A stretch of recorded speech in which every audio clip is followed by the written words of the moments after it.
Review of operation Valentine.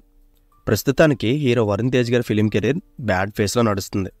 మరి దాని నుంచి ఓవర్కమ్ అవడానికి సేఫ్ జోన్లో ఉంటుందని ఏ కమర్షియల్ మూవీ ఎంచుకోకుండా మళ్ళీ ఒక ఎక్స్పెరిమెంట్తోనే మనం ముందుకు వచ్చారు. అండ్ ఆ గట్స్కి అయితే మెచ్చుకోవాలి. So coming to the point, ఇందాక ఈ ఆపరేషన్ వ్యాలంటైన్ ప్రీమియర్ షో చూడడం జరిగింది. And after watching this movie నా ఎక్స్పీరియన్స్ చెప్పాలంటే ఇట్స్ ఏ డీసెంట్ వాచ్ అనొచ్చు. అండ్ ఎందుకో కూడా చెప్తాను.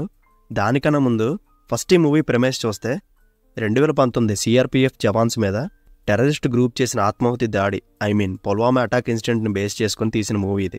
అసలు ఆ ఇన్సిడెంట్ ఎలా జరిగింది, దానికి ఇండియా ఎలాంటి రివర్స్ అటాక్ ఇచ్చింది అనేది ఈ మూవీ ప్లాట్. యాక్చువల్గా మన తెలుగు నుంచి ఇలాంటి ఏరియల్ యాక్షన్తో మూవీ రావడం ఎప్పుడు జరగలేదు. అండ్ ఆ విధంగా ఈ ఆపరేషన్ వ్యాలంటైన్ ఎప్పుడు గుర్తుండిపోతుంది. అండ్ కేవలం 40 కోట్ల బడ్జెట్తో ఇంత మంచి అవుట్పుట్ని ఇవ్వడం మామూలు విషయం కాదు. అటు ఇటు అయిందంటే మిస్ఫేర్ అయిపోతుంది. కానీ డెబ్యూ డైరెక్టర్ ప్రతాప్ గారు ఈ ఏరియల్ యాక్షన్ని బాగా హ్యాండిల్ చేశారు. అండ్ ప్రొటాగనిస్ట్ క్యారెక్టర్ని బేస్ చేసుకొని ఫస్ట్ హాఫ్ అంతా నడిపిస్తే సెకండ్ హాఫ్ కంప్లీట్గా యాక్షన్లోకి దిగిపోతారు. అండ్ ఇది విజువల్గా కూడా మంచి ఎక్స్పీరియన్స్ ఇస్తుంది. అండ్ దాని విఎఫ్ఎక్స్ అండ్ సీజీ అవుట్పుట్ కూడా చాలా క్వాలిటీగా ఉంటుంది. ఈ ఏరియల్ స్టంట్స్ పరంగా నాకైతే ఏ ఇష్యూస్ లేవు. కానీ ఈ మూవీ మేజర్ ప్రాబ్లం వచ్చి lack off screen play and emotion. ఇలాంటి పేట్రియాటిజం స్టోరీస్లో స్క్రీన్ ప్లే అండ్ ఎమోషన్కి ఆడియన్స్ని హుకప్ చేయకపోతే ఏదో చూసా ఉన్నట్టు ఉంటుంది కానీ ఓన్ చేసుకోలేం. అందులోనూ పాకిస్తాన్ వర్సెస్ ఇండియా రైవలరీ అనే ఎమోషన్ని మనం చాలా మూవీస్లో చూసేసాం. సో మనకి ఇది కొత్తగా ఏమనిపించదు. కాబట్టి ఇంట్రెస్టింగ్ సీక్వెన్స్ క్రియేట్ చేసి ఇలాంటి స్టోరీస్ని ఎడ్జ్ ఆఫ్ ది సీట్ కూర్చోబెట్టేలా స్క్రీన్ ప్లేలో ఏదైనా మ్యాజిక్ చేస్తేనే వర్కౌట్ అవుతుంటాయి. అన్ఫార్చునేట్గా ఈ మూవీకి ఇదే పెద్ద డ్రాబ్యాక్స్. అండ్ ఇదే కాదు, గూజ్బంప్ స్టఫ్ అయితే చెక్ చేసుకుంటే జస్ట్ 1-2 ఉంటాయి అంతే.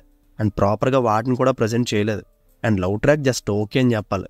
అండ్ ఇంక ఏరియల్ యాక్షన్ పరంగా ప్రతాప్ గారు వాళ్ళకున్న లిమిటెడ్ బడ్జెట్లో సూపర్ అవుట్పుట్ ఇచ్చారు. బట్ ముందు చెప్పినట్టు స్క్రీన్ ప్లే అండ్ ఎమోషన్ ఎక్కడా కనిపించదు. అందుకే ఏ క్యారెక్టర్ కూడా మన మైండ్లో రిజిస్టర్ అవ్వదు. అందులోనూ లాస్ట్ మంత్ వచ్చిన బాలీవుడ్ మూవీ ఫైటర్ కూడా సేమ్ ఈ పుల్వామా పాయింట్తోనే ప్రజెంట్ చేయబడింది. అండ్ అది తెలుగు లేదు కాబట్టి చాలామంది చూసుండరు. అండ్ చూసిన వాళ్ళైతే ఈ మూవీ వాళ్ళకి ఏం అనిపించకపోవచ్చు. అండ్ మిక్కీ జే మేయర్ గారి బ్యాక్గ్రౌండ్ స్కోర్ చాలా అడ్వాంటేజ్ అయింది. ఎస్పెషల్లీ వందే మాతరం సాంగ్ మూవీకి హైలైట్. అండ్ ఫస్ట్ హాఫ్ అంతా స్లో పేస్లో వెళ్ళిన pre climax to climax portions మాత్రం చాలా బాగుంటాయి. అండ్ ఇంకా పెర్ఫార్మెన్స్ పెద్ద యాక్టింగ్ స్కోప్ ఉన్న రోల్స్ ఏం కాదు ఇది. అండ్ మూవీ అంతా వరుణ్ తేజ్ గారి క్యారెక్టర్తోనే డ్రైవ్ అవుతుంది. వింగ్ కమాండర్ రుద్ర క్యారెక్టర్లో పర్ఫెక్ట్గా యాప్ట్ అయ్యారు ఆయన. అఫ్ కోర్స్ ఆ కటౌట్కి ఆఫ్లైన్లో చూసిన కమాండర్లానే ఉంటారులేండి. అండ్ హీరోయిన్ మనిషి did her best. But Navdeep గారు కానీ, రుహానీ శర్మ, అభినవ్ గారి క్యారెక్టర్స్ అసలు ఎందుకు ఉన్నాయో తెలియదు. వాళ్ళ రోల్స్ని సరిగ్గానే యూటిలైజ్ చేసుకోలేదు. అండ్ ఇందులో పవర్ఫుల్ యాంటగనిస్ట్ క్యారెక్టర్ అంటూ ఎవరు ఉండకపోవడం చాలా డిసప్పాయింట్ చేసింది. ఏదో ఉండాలని ఒకరిద్దరు పెట్టారు కానీ టోటలీ వేస్ట్. దానివల్ల కంప్లీట్ వన్ సైడెడే వెళ్ళిపోతుంది స్టోరీ మొత్తం. సో ఓవరాల్గా ఎక్సెప్ట్ యాక్షన్ స్టంట్స్ తీసేస్తే complete writing and execution problem ఇది.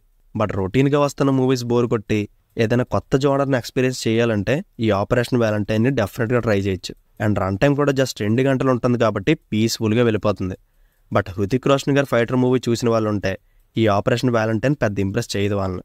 ఎందుకంటే ఫైటర్కి దీనికి కొంచెం గ్యాప్ ఉన్నా పర్లేదు కానీ మరీ 1 మంత్ గ్యాప్లో సిమిలర్ స్టోరీని చూడడం కొంచెం కష్టం. సో ఫైనల్గా ఈ మూవీకి నేను ఇస్తున్న rating 2.5 out of 5. So see you in the next video. Take care friends. Thank you.